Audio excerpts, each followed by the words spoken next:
All right, everyone, Stephanie here. Welcome to Motherhood Madness and Marvels.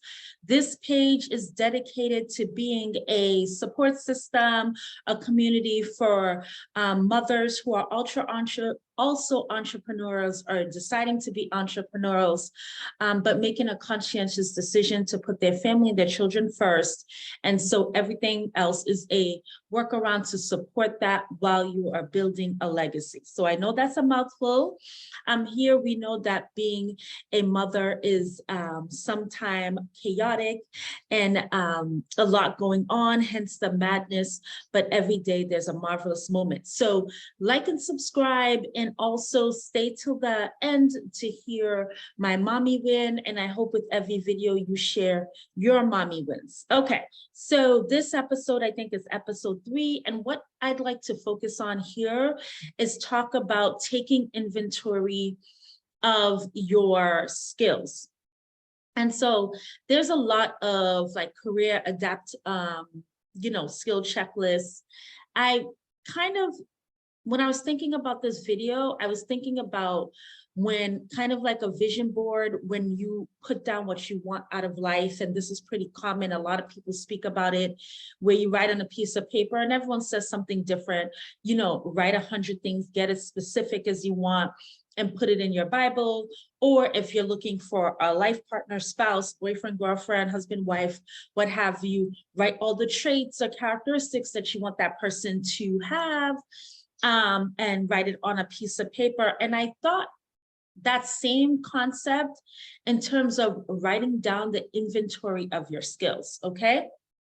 So as women, I am a nurse, and I've been a nurse since 2007, did bedside nursing, absolutely loved, in oncology, and then went on to teaching several managerial positions until, 100% full-time entrepreneurship, but it's still in my nursing realm. I don't feel that I've left because every business of mine has some teaching, and majority of it is teaching about health topics. So I feel like I'm still on track with that. But I say all that to say is that sometimes as women, or if you're a man too, but this page is for mothers, you might underestimate really the skill set that you have. So you might say you're a nurse, you're an accountant, or you're a stay-at-home mom. And when people say just stay-at-home mom, it really doesn't make sense. But whatever it is that you're doing, under that title, like that title being a nurse, if you're in healthcare,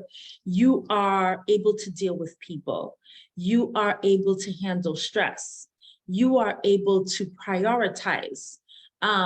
For me, which is really huge in terms of being an entrepreneur, because at any moment there's a fire that needs to be put out, and you need to prioritize and move things around in your day and adjust. All right, you're able to adjust. So when I say take inventory of your skill set, it's not just saying I'm a nurse, or I'm an accountant, I'm a lawyer, I'm a teller at a bank, I'm a drive-through clerk, I'm a clerk in an office. Just putting the label minimizes all of the talents that you have. One place you can start is that you could actually take your current position and take the job description and actually put 1, 2, 3, 4, because they clearly list what it is that you need to do. And people go ahead and sign that job description and they kind of work on autopilot, but all of those are skill sets and inventory. Now, how does this relate in terms of entrepreneurship and being a mother? The same thing with on the job, at home or running your home as well. Parenting, whether you're parenting a child that's disabled, that's a skill set. Advocacy, I'm sure you've had to. And even if your child doesn't have a disability, advocacy, time management, keeping children's interests there during activities, how to budget, finances, all of those are skill sets that you have. And I really want you to take your time and see how many on the list that you get, whether you get to, no pizza. My son's here, baby. I'm making a video. Okay, down. So down, please. Okay, 1 second, give me back. Give me 5 minutes. So what you're gonna do is that the same way you make that list is the same way you take inventory of your skills. And this is really for people thinking of becoming an entrepreneur, trying to decide what business they want to start if you don't immediately have a business. And I'll venture to say that it's even for people who've started a business, right? So I consider myself a newer entrepreneur, and sometimes you're in the thick of it just doing, and you might feel overwhelmed, or maybe you don't have it, but you've got to take a moment and realize that you know more than you think you know, or you're able to do more than you think you're able to do, or you have the innate skill sets to go and problem solve and figure out the solution. So I think that identification of your skill set is really like an armor that will help you build confidence, starting a business, getting the proof of concept, going in the first year of the business, and as you move along. So when something happens and I feel confident in my prioritization skills, it lets me know that I can handle it. I feel confident in my adaptation skills, my multitasking skills, my interpersonal skills, my email skills, my professional skills, all of that. So take inventory and see how far you get. And I would love for you all to just post how many did you get to 37, 57, and be as detailed as possible. And one thing with that too, the final thing is that sometimes attribute what skill you got from what job, okay? So let me elaborate on that a little more. Now that I'm here and like the businesses I have in mind, and I made the decision to be full-time entrepreneur, I literally could trace back everything that I'm using for the business to what particular job. And so this channel and an understanding like spirituality and how things work, sometimes it could feel like you're in a particular job, that this is not your heaven, but the same way a job is using you, and I didn't make this up, I got this from somewhere, a job is paying you to use you, right? Using you for your talents, your skills, whatever you bring to the job. They're not paying you for nothing. You use the job. So every time you write a policy, you write a regulation, you see an email, don't, even though you want to get out of that environment, don't just go in there kind of robotic and monotone. Be completely engaged. Watch how your boss runs a meeting. Watch the emails that are sent out. Watch the tones.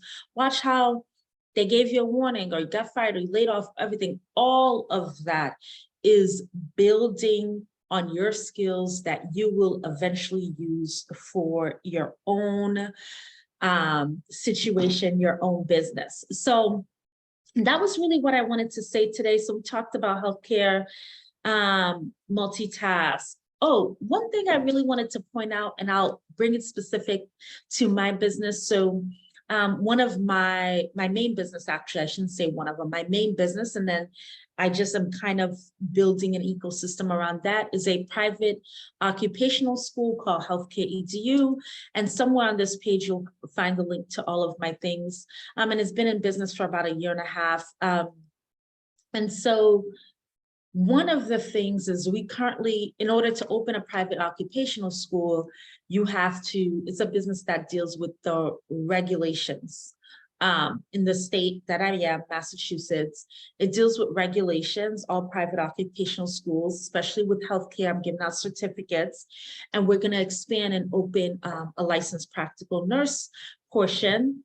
And I just sit and think how everything has led to this moment, right?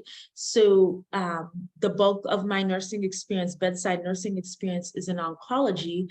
And many oncology nurses know reading the chemo protocols and dotting your I's, crossing your T's, and following something line by line is nothing new. And you may take that for granted, but there are a lot of people that are intimidated by stack of regulations. You know what I mean? And this is how you have to submit things, right? But for you, when you've had certain positions, it's just par for the course. So that's an example of taking inventory and making it work for you. So I want to end with my mommy win for this video. And so one of my mommy wins for this video is actually getting my son to really focus maybe for about 10 minutes with the help of his big sister on his homework assignment. And so my son is very extremely hyper. And so I was a little concerned, but actually every kid, every child just need their own time. My son is our middle, sandwiched in between two girls. And if you're a mother of both genders, you know how different they are. So just that 4.5, 4 3/4, going to be 5 has been very good for him. And it taught me a lot about patience and that how every child is different. And he's really coming into his own, especially with his attention span, which jujitsu has helped a lot with that. So my son's sitting down and doing his homework, his letters for about 10 minutes. Was a huge mommy win for me. All right, so put your mommy wins down below and see you in the next one. Bye.